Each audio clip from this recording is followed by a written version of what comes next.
India versus England coming into this game we felt very confident कि India जीतने वाली है. एंड जैसे जैसे पहली बॉल पास आई थी थोड़ा सा वो लग रहा था कि क्या भाई थोड़े और कॉन्फिडेंट तो नहीं हो रहे हम. आई रिमेम्बर मैंने तो जैसे ही मैच स्टार्ट होने वाला था मुझे पता नहीं कैसी फीलिंग आने लग गई थी भाई कि हार जाएंगे हम लोग शायद.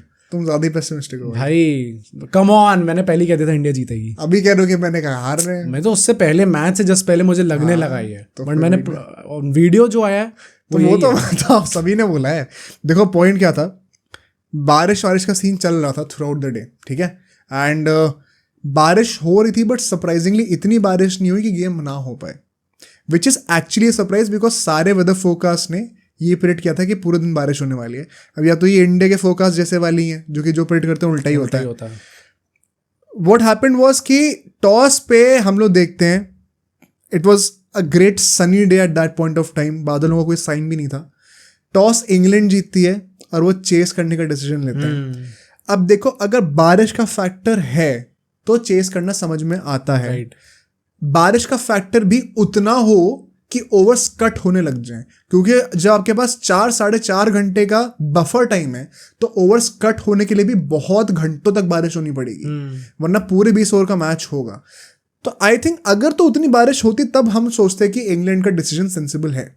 But just going by the pitch it was a clear decision कि आपको बैटिंग ही करनी है, which is what Rohit Sharma also said कि हमें तो बैटिंग ही करनी थी. एंड क्योंकि कंडीशंस उस टाइम पे वेदर फोरकास्ट ऐसा हो गया था कि अब ज़्यादा अनएक्सपेक्टेड नहीं है, it made all the more sense. हम लोगों ने प्रीव्यू में डिस्कस किया था कैसे जब पता है कि पूरे दिन बारिश होने वाली है तो आपको हमेशा चेस करना चाहिए. बट अगर उस टाइम पे वेदर फोरकास्ट चेंज हो गया है तो भाई दिमाग लगाओ ना इंग्लैंड, फिर क्यों उस चीज़ में पड़े हुए हो. I think they missed the trick there. And Rohit Sharma का जो गैम्बल था वो एक्चुअली में काम आया पूरा एकदम. जो रोहित शर्मा की कप्तानी जो है ना वही एकदम टिप टॉप पड़ी है, एग्जैक्टली जो आप चाहते थे वो है. तो पहली बात तो बहुत बड़ा ब्लंडर ये रहा इंग्लैंड के लिए इन हाइंडसाइट कि इन लोगों ने बॉलिंग क्यों करी. They should have batted first. क्या इसका मतलब ये था कि वो पहले बैटिंग करते तो जीत जाते, वो भी अनलाइकली था. But they could have gotten a better chance because the pitch deteriorated very fast जब सेकंड इनिंग्स में धूप निकल आई थी एंड पिच ड्राई होना शुरू हो गई थी. तो एंड इंडिया के जो स्पिनर्स हैं आप कैसे रिस्क ले रहे उनके अगेंस्ट. तो I think England either overestimated themselves और made a big tactical blunder.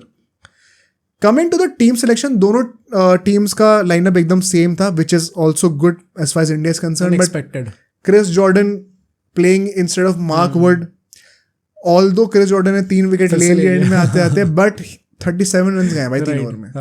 At what cost? I don't think he created a big impact because अगर आपकी टीम ऑलरेडी 160 बना चुकी है, फिर आप आखिरी 1-2 ओवर में अगर थोड़े रन बचा भी ले रहे हो, दूसरी टीम ने खींचते खींचते 170 बना लिए हैं, which is already a winning total. तो क्रिस जॉर्डन ने पहले 15 ओवर में सिर्फ 1 ही ओवर डाला था, तो क्या इम्पैक्ट क्रिएट कर रहे हैं. इससे अच्छा मार्क टू खिला लेते. तो I still stick to my word. But now coming to the first innings, power play के अंदर 46 for 2 इंडिया. विराट कोहली के ऊपर क्या कहना चाहते हो? फिर से छक्का मार के out. I think genuinely I felt and ये वाइब मुझे एक्चुअली में आई. ही वॉज लुकिंग की that like he lakhs confidence उस टाइम पे. I just had a feeling, क्योंकि इससे पहले भी जितनी बार भी वो आउट हुआ है मुझे कभी ऐसा नहीं लगा कि ही इज लैकिंग कॉन्फिडेंस. इस बार बहुत मिस टाइम कर रहा था, बहुत ज्यादा मिस टाइम कर रहा था भाई साहब. But you could also attribute that to the pitch. नहीं कर सकते क्योंकि रोहित शर्मा ने भी स्टार्टिंग में काफी करा था. आई एम जस्ट सेइंग कि मुझे देख के ऐसा फील हुआ एक्चुअली में that he is lacking confidence for the very first time in a quite some time now. तो आई थिंक बड़ा अजीब था जब वो छक्का पड़ गया था एक बार, उसके I thought that he will get into that rhythm now. But point वही है दैट उसके जब वो आउट होता है, ऑब्वियसली भाई we have improved massively. 9 of 9 means 100 strike rate and 9 run भी आ गए, तो वी हैव इम्प्रूव्ड. बट भाई कैसे लैक कर जा रहे हैं हम लोग, कैसे एक वो इनिंग्स नहीं आ पा रही अभी तक. एंड सिर्फ एक ही मैच बचा वो इनिंग्स. रोहित शर्मा ने कहा ना पोस्ट मैच कॉन्फ्रेंस में, बोला ही है कि he is saving his best for the final. भाई I hope so. But very honestly it's just sad भाई कि कैसे वो एक भी मैच में नहीं चल. मेरे को जो समझ में नहीं आया पर्सनली कि टॉपली को आपने छक्का मारा है. वंस अगेन मैं ये बात की हमेशा तारीफ करते आ रहा हूँ कि विराट कोहली का खुद का फॉर्म अच्छा नहीं चल रहा, बट वो एक बार भी ये नहीं सोच रहा कि मैं फॉर्म अच्छा करने के लिए टाइम. ट्रू. वो टीम के आइडियोलॉजी पे सोल्ड है और खेल रहा है. वैसे I respect him for that massively. जब वो स्टेप आउट करके, बेसिकली आप स्टेप आउट कर रहे होते हो तो दो तरीके होते हैं. या तो आप विकेट को कवर करके स्टेप आउट कर रहे हो, तो विकेट से हट के कर रहे हो ताकि आप ऑस्टम के बाहर रूम बनाओ. उस बंदे ने दूसरा ऑप्शन चूज करा कि मैं ऑस्टम के ऊपर, ताकि मैं कवर्स के ऊपर से मार सकूँ, रूम बनाऊंगा. तो स्टम्प से हट के स्टेप आउट करा. एंड देन उसके बाद उसने स्लॉग फिर भी मिड विकेट की तरफ ही करा, क्योंकि ऑफकोर्स लाइन भी थोड़ी सी मिडिल लेग की तरफ थी. But it kind of did not really make sense to me कि वो क्या शॉट सिलेक्शन था exactly, specially when you know कि बॉल इतनी बाउंस नहीं कर रही है कि आपके वो ऑन दी आप मार पाओ शॉट वैसा। ओके, तो जस्ट टैक्टिकली स्पीकिंग मुझे लगता है पुअर शॉट सिलेक्शन तो था ये। कई लोग इस पर ऑफेंड हो जाएंगे but that's just how it is. जैसे हम रोहित शर्मा के लिए कहते हैं कि जब भी वो स्लो डिलीवरी पे पहली बैट चला देता है और हवा में बॉल खड़ी हो जाती है, that is poor shot selection. तो एग्जैक्टली वही हो रहा है विराट कोहली। एंड पता ही इतना ज्यादा लोग ये नैरेटिव फैलाया जा रहा है कि भाई जो लोगों ने क्रिटिसाइज करो कि स्ट्राइक रेट को लेके एंड दिस होल इंटेंट वाली चीज की डे बॉल 1 से आप मारना स्टार्ट करो, इसकी वजह से कोहली का फॉर्म गंदा हो गया है। तो हो भाई, देखो नहीं हो गया होगा, कोई माना नहीं कर रहा है इस चीज में कि हो गया होगा, बट पॉइंट वही है कि this is how the game is going to be played and everyone is doing it. Survival of the fittest है भाई। If you are not competent enough you will be left behind. चाहे तुम सबसे बड़े batsman हो दुनिया के, right, कोई क्वेश्चन नहीं है इस बात पे। एग्जैक्टली, जिसको बुरा लग रहा है लगे। नहीं तो पॉइंट वही है कि मतलब ये इंटेंट है, everybody is abiding to that, everyone is playing like that. So जो भी मतलब अभी इस चीज पे क्रिटिसाइज करेंगे ना, नहीं कि नंबर 3 पे खिलाना चाहिए था, आपने पूरा वेस्ट कर दिया उसका टूर्नामेंट, एक तो ये चीज इतनी हो गई है कि and this is the exactly that thing that Rohit Sharma was talking about. Everybody is saying कि भाई विराट कोहली ने अपने लास्ट T20 वर्ल्ड कप में आके अपनी T20 एवरेज खराब कर ली वर्ल्ड कप की। मतलब अगर तुम हार्ड में जाए एवरेज, अगर तुम स्टैट्स की चिंता कर रहे हो तो you are exactly what is wrong with this country right now. तो स्टैट्स इंडिविजुअल स्टैट्स ऑब्सेशन जो तुमने बना रखा है वही तो चीज तोड़नी है। Exactly. So regardless Rishabh Pant भी जल्दी आउट हो जाता है and once again he is also sold on the intent. ये चीजें हमें देखने को मिलेंगी। He is not that big of an issue because he has had a rather good World Cup as opposed to somebody like Virat Kohli or Shivam Dube जिसकी बात करेंगे। The lone warrior once again was Rohit Sharma in the power play. How would you rate his batting? Crazy भाई, again even उसकी through out the batting जो रही है, we saw कि उसकी बैटिंग में आउट होने के बाद उसके एकदम से डिप करता है रन रेट। एंड पॉइंट वही था कि रोहित शर्मा जब तक बैटिंग कर रहा था he was making it seem so effortlessly, so easy कि वो उसकी बैटिंग में है ही वही चीज़ भाई। जब वो बैटिंग कर रहा होता है, जब वो ऐसे शॉट्स मार रहा होता है आराम से, तो इट जनरली सीम्स लाइक कि batting on that pitch is easy. Exactly. तो भाई massive credit to Rohit Sharma and I am so happy to see कि वही जो टैग था उसके पीछे कि वो नॉकआउट्स में नहीं चलता। Both in the ODI world cup he did that and then in T20 World Cup he is doing that. And very honestly when the World Cup started I was not expecting this कि वो इस level पे clutch up करेगा। नहीं मैं तो कह रहा हूँ जितने भी लोगों ने, क्योंकि बहुत लोगों ने बुराई करी थी रोहित शर्मा की कि कैप्टनसी कोटा है, ये है वो है, कैप्टनसी भी डिजर्व नहीं करता।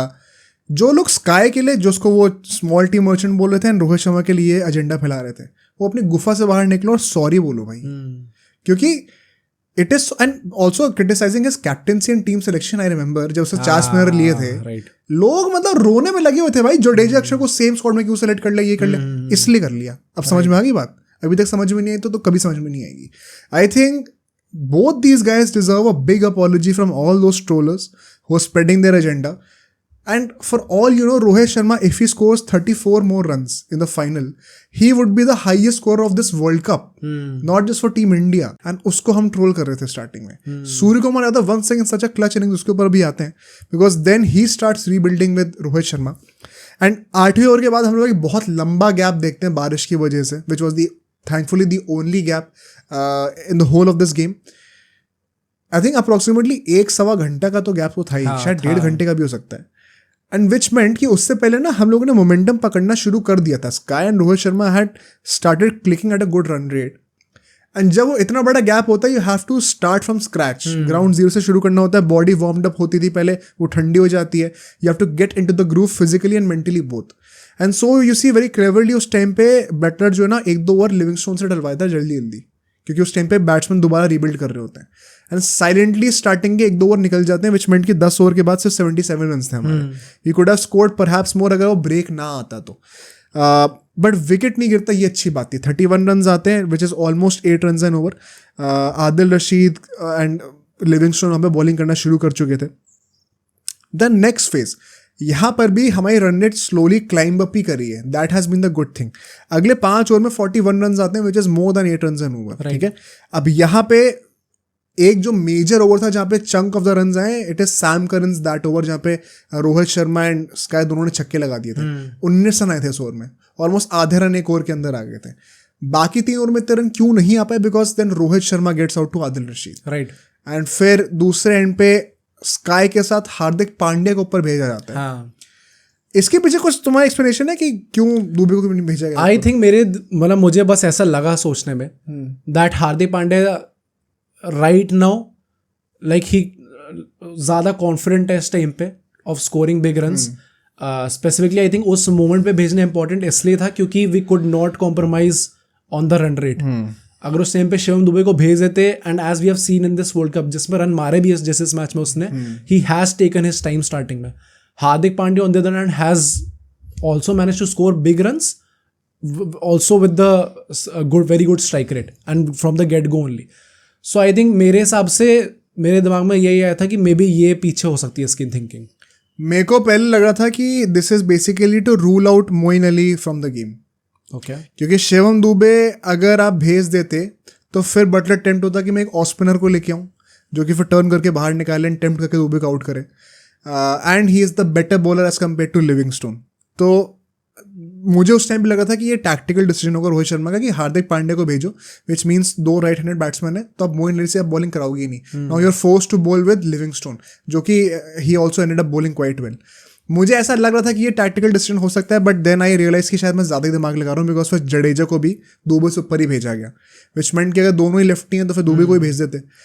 तो then it felt like as if he wants to give chances to these 2 guys more and उनके ऊपर ज़्यादा ट्रस्ट था परहैप्स, क्योंकि आखिरी के 5 ओवर में it was going to be pace heavy.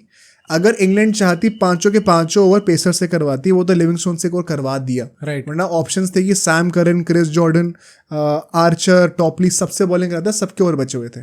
And then you won't really want Shivam Dube against the pacers, he is not that effective. So फिर I think Jadeja को ऊपर भेजना पड़ा उसके चलते हुए. एंड सो वी सी कि लास्ट के 5 ओवर में it was actually a great comeback by India because यहाँ पे 53 रन आते, it is more than 10 run an over on that tough of a wicket. And this is primarily thanks to Sky क्योंकि जल्दी out हो जाता है यहाँ पे जोफ्रा आर्चर पे. What about Sky firstly? I think Sky का भी एज यू सेड वो जो मिनो बैशर वाला टैग था against Australia he performed, against England he has performed. In fact पिछले एंड ऑल्सो जो ग्रुप स्टेज में लास्ट 2 गेम्स थे उसमें वो उसने बहुत अच्छी परफॉर्मेंस दी थी. तो throughout these important matches ही हैज़ बीन दैट गाय जिसने अल्टीमेटली जो जिसकी जो इनिंग्स है वो एक क्रूशल फैक्टर एक क्रूशल मोमेंट पे आई है. तो आई थिंक स्काई का भी मतलब वी न्यू अगर हमें T20 वर्ल्ड कप जीतना है उसका चलना बहुत इंपॉर्टेंट है. एंड अब द ऑर्डर अगर रोहित शर्मा नहीं चल रहा, ऋषभ पंत चलो ठीक है कुछ मैचेस में चले कुछ में नहीं चला, but Sky with those important runs with a very good strike rate as well. उसकी वो स्ट्राइक रेट कॉम्प्रोमाइज होती नहीं कभी भी. These and you don't have to count 50s यहाँ पे. रोहित शर्मा ने चलो 2 50s मार दी हैं, 3 हो गई राइट. तो स्काई की 50 नहीं आई है इस मैच में भी 47 पे आउट होता है. बट पॉइंट वही है कि ये जो 20 बॉल पे 40 आ जा रहे हैं, ये जो 17 बॉल्स में 30 समथिंग आ जा रहे हैं, these are the innings that we need from a middle order. Right. And अगर उसमें वो ऐसी परफॉर्मेंस ला के दे रहा है in such crucial matches in such crucial moments, that means the world to us भाई. प्लस जो लास्ट के 5 ओवर में एक और मेजर कंट्रीब्यूटर था वो था हार्दिक पांड्या. एक छोटा सा कैमियो खेला बट एक बहुत ही एक्सप्लोसिव कैमियो खेला था. Exactly. Once again contributing in whichever way possible. इस सब बॉलिंग करने को ज्यादा मिला नहीं but I think that cameo was also very crucial which will not get that much praise because Sky and Rohit ने इतना अच्छा खेला है. एंड फिर जडेजा ने भी भाई फाइनली वो बहुत क्रूशियल एक्स्ट्रा रन ऐड करके दिए नीचे. Right. Because Hardik Pandya, Shivam Dube I think back to back out हो गए थे क्रिस जॉर्डन पे. जो कि भाई मतलब क्रिस जॉर्डन जैसा बंदा दोबारा ऑन हैट्रिक आ रहा है, मेरे को तो शर्म आ रही थी. But India ends on a good note. 171 बनाते हैं. It was a great target and I was surprised how so many people felt कि it is not going to be a good enough target because you have clearly not read the pitch well then. Right. It was always going to be a great target. In fact Rohit Sharma ने भी कहा था कि मैंने हर किसी से बोला था कि टारगेट कितना मत सोचो, अपने इंटेंट पे फोकस करो, जो हमने सोच रखा है इंटेंट कैसा रखना है. एंड वी न्यू कि हम लोग एंड आते आते हम लोग अच्छा खींच लेंगे. एग्जैक्टली वही हुआ. व्हाट अबाउट दुबे दो? आई एम प्रीटी श्योर काफी लोग सुनना चाह रहे होंगे दुबे पे. आज तो कोई एक्सक्यूज ही नहीं है. देखो हमेशा मैं ये कहता आ रहा हूँ, हमने लाइव स्ट्रीम में डिस्कस करा था कि जब बंदा 1-2 बॉलों पे आउट हो जाए तो कुछ जज करने को होता नहीं है. जज करने को नहीं होता उस इनिंग्स में. बट अगर वैसे इन प्रिंसिपल आदमी पहले दूसरे ओवर पे आउट हो रहा है तो आउट कायदे से नहीं होना चाहिए. तो प्लस भाई आप एक प्रॉपर बैट्समैन हो. हाँ. एक तो पहली बात तो आपको इतना नीचे भेजा जा रहा है, दैट मीन्स कि you are not that confident right now in that stage. Plus secondly भाई नीचे आ रहे हो तो इट इज एक्सपेक्टेड कि भाई आप नीचे से आके कुछ तो रन मारोगे. I think getting out on 0 that too on golden duck, I think बहुत इररिस्पॉन्सिबल था, which should not be happening. Irresponsible मैं नहीं कहूंगा, ऐसे कोई शॉट मार के आउट नहीं हुआ है, वो सिंपल बॉल पे मतलब वो आउट हुआ है। तो सिंपल बॉल पे मारना तो और वो है भाई, मार नहीं रहा था ना, वही तो मैं कह रहा हूं। He did not, Shivam Dube did not throw away his wicket. तो let's put the criticism rightly कि he should not have gotten out that way, but it's not like he was irresponsible. Simple सी बात ही है। Okay. इररिस्पॉन्सिबल ऐसा होता है कि बंदे को पहली बॉल मिली है, अंधा ब्लाइंड स्लॉक कर रहा होता और विकेट थ्रो करता, तो बात होती। That has not been the case. भाई मेरे लिए तो मतलब आई थिंक अगर आप 0 पे आउट हो रहे हो उस मोमेंट में आके, दैट इज इररिस्पॉन्सिबल रिगार्डलेस। अगर आप यार अगर कोई बंदे को बॉल, एक मिनट, एक बंदे को एक बॉल ठीक पड़ गई मिडिल से, वो मिडिल लेग की लाइन से अगर वो सीमो के बाहर निकल गई और एज ले गई उसमें, तो उसमें तुम इररिस्पॉन्सिबल क्या बोलोगे? ऐसा थोड़ी उसने बैट चलाया है, थ्रो करा उसके ऊपर, तो भाई क्या मतलब, I don't think it's a debate, I won't spend time on this much. Regardless criticism होना चाहिए, उसकी कोई बात नहीं है। But to the second innings now, 39 for 3 in the power play, I think game कहीं ना कहीं यहाँ पे बहुत हद तक खत्म कर दिया था। Although you should not always make that mistake against England because they have unreal batting depth. 11 में से 10 लोग बैटिंग कर लेते हैं। बट द फैक्ट दैट दोनों ओपनर्स आउट हो गए, एंड इसमें वंस अगेन रोहित शर्मा की कप्तानी पे बहुत क्रेडिट जाना चाहिए, बिकॉज अर्शदीप सिंह ने जो 2 ओवर डाले थे, सेकेंड ओवर वॉज पैथेटिक। ना लाइन फिक्स थी ना लेंथ फिक्स थी, कभी short of length outside off stump, कभी full length down the leg side, पता नहीं क्या चल रहा था। बट बुमराह से वो तीसरा ओवर ना कराना, अक्षर पटेल को लेके आना, जो कि usually towards the end of the power play पे आता है, एंड देन फर्स्ट बॉल पे उसको बटलर मिल जाता है, and then he ends up taking up another wicket. क्या कहोगे भाई उसके बारे में? मास्टर स्ट्रोक था वो। I think so, master stroke तो था ही, बट इन जनरल जैसे इन लोगों ने टर्न अप करा है बॉलर्स ने स्पेसिफिकली, क्योंकि अगेन इन हाइंडसाइट सबको ये चीज़ पता चल गई, एंड टू बी ऑनेस्ट ये हाइंडसाइट वाला पॉइंट होना नहीं चाहिए था, that the total was good enough. But जितने भी लोगों को लग रहा था, आई थिंक उसका भी पॉइंट ये है कि अल्टीमेटली गेम जो है वो हमारे बॉलर्स ने स्टार्टिंग में ही खत्म कर दिया। 39 for 3 अगर आप हो, वेरी ऑनेस्टली वही पॉइंट है ना कि इंग्लैंड के भी जो मिडिल ऑर्डर उन्होंने बहुत अच्छा परफॉर्म में नहीं है, राइट। तो जो टॉप ऑर्डर में जो दोनों अगर आपने अपने जो ओपनर्स हैं उनको निकाल दिया, उसके बाद बैटिंग में इट इज मोर और लेस सील्ड, मतलब इट शुड बी मोर और लेस सील्ड अनलेस अनटिल कोई नीचे से आके तगड़े रन मार दे। बट आई थिंक जो मतलब जितनी तारीफ करी जाए यहाँ पे उतना कम है भाई। और कुछ कसर रह गई हो तो वो मिडिल ओवर्स में खत्म कर दिया हमारे स्पिनर्स ने, because now we see once again a good stroke by Rohit Sharma. He does not use pacers at all. Hardik Pandya से बॉलिंग ही नहीं कराई। कुलदीप यादव, अक्षर पटेल एंड जडेजा अगले 9 ओवर तक सिर्फ यही बॉलिंग कर रहे होते हैं, 6 से 15 ओवर के बीच में। जडेजा के 3 ओवर हो जाते हैं और अक्षर और कुलदीप के 4 ओवर खत्म, पूरा कोटा करा दिया इनका डायरेक्टली। एंड आई थिंक यही मिडिल ओवर्स में ही गेम को अल्टीमेटली डिस्ट्रॉय कर दिया गया, सील डाउन कर दिया गया कि गेम तो जीत ही रहे, अब ह्यूमिलिएट करके जीतेंगे। वो चीज़ इस फेज में डिफाइन हुई है। कैसे? 10वें ओवर तक 62 रन थे इनके एंड 2 विकेट और गिर जाते, विच मेंट दे वर 62 for 5।